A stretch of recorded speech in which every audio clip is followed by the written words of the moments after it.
Hi kids, Uncle Mark here with my entry for Nobel Records 750 subs contest. Let's get this thing started now.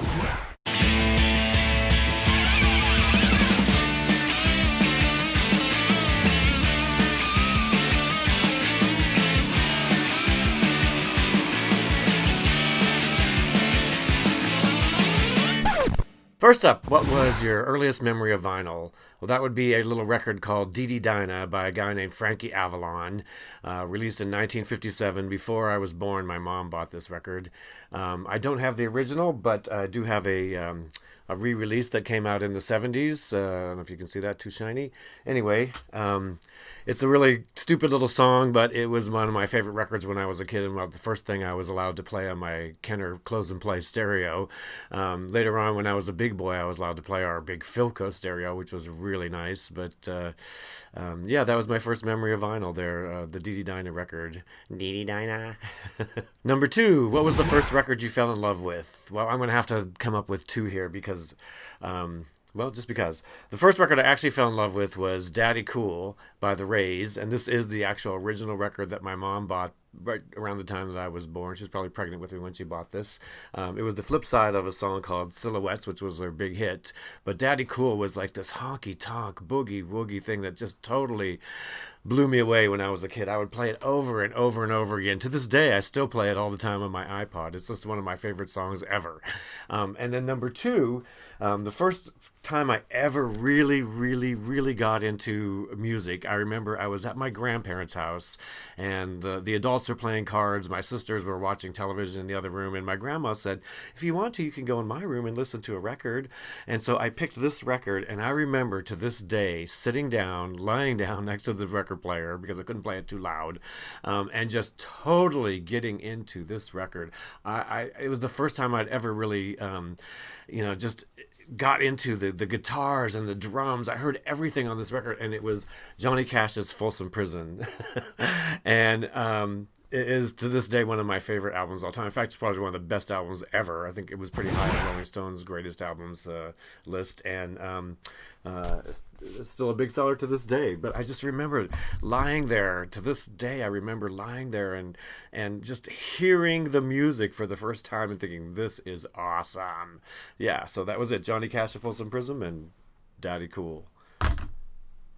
Okay, number three. What record has significance for you? Well, that would have to be Captain Fantastic and the Brown Dirt Cowboy. There's a great story about this. So when I first started out in life, before I got my first apartment, I vowed that I was not going to get my own apartment until I had a decent stereo. So I lived with some roommates. I paid like, I don't know, $40 a month for this room in my friend's house, and I lived there for almost 2 years while I saved up $1,000 to buy a stereo.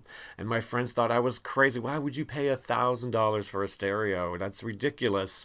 But I wanted a decent stereo. So finally I got my stereo, and it was a few months before I moved into my apartment. But just before I got my stereo was I got it right after Christmas. And so I worked at this department store, and Christmas time we drew names, and one of the ladies who got my name, the lady who got my name, she didn't know me very well, and she was a rather old lady and very set in her ways, and she had no idea what to get me. And so she had asked a friend of mine what she should get, and I said, well, just go to the record department. I worked in a department store, and ask the lady what you should get, and she'll tell you. So I had gone to the lady in the record department and said, I want Captain Fantastic and the Brown Dirt Cowboy. So I was so surprised on our Christmas party when I opened it up, and Mary had given me a copy of Captain Fantastic.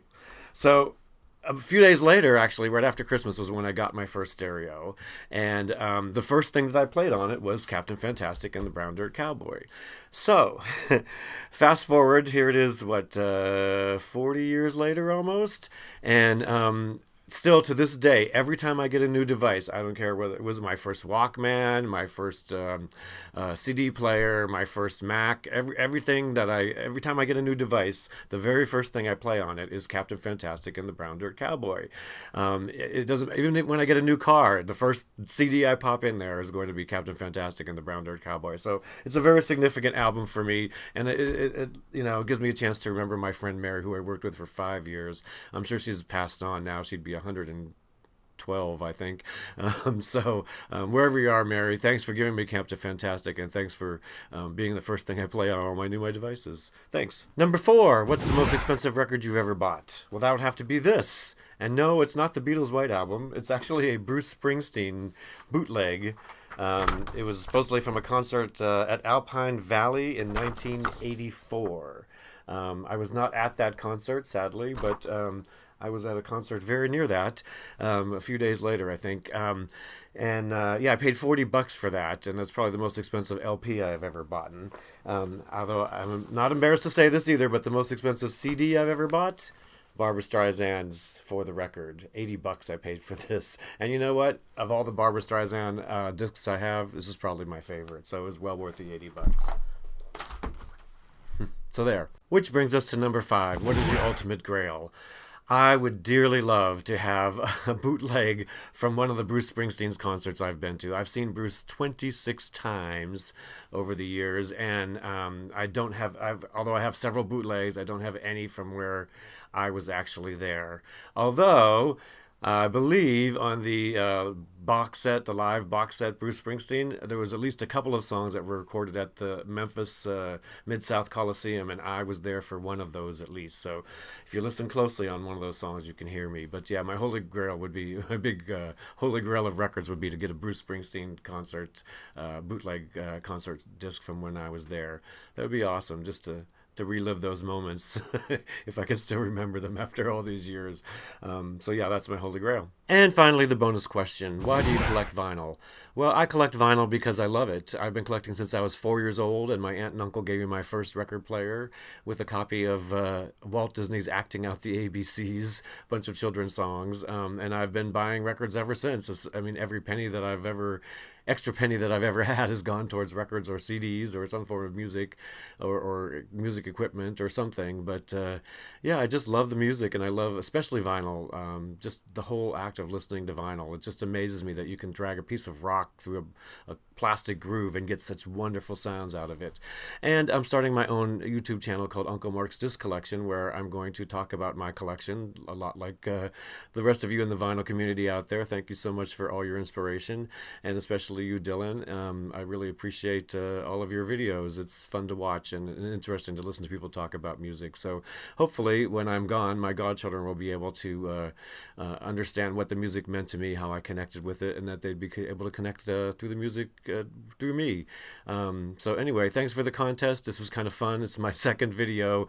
I hope it's not too boring, and I hope that y'all check out my channel. I'm going to be posting my first real video in a couple of days. So Uncle Mark's Disc Collection. Thank you, Dylan. Thank you, Nobel Records. Thank you, vinyl community. Have a good day. Bye. Daddy Cool's playing his piano machine.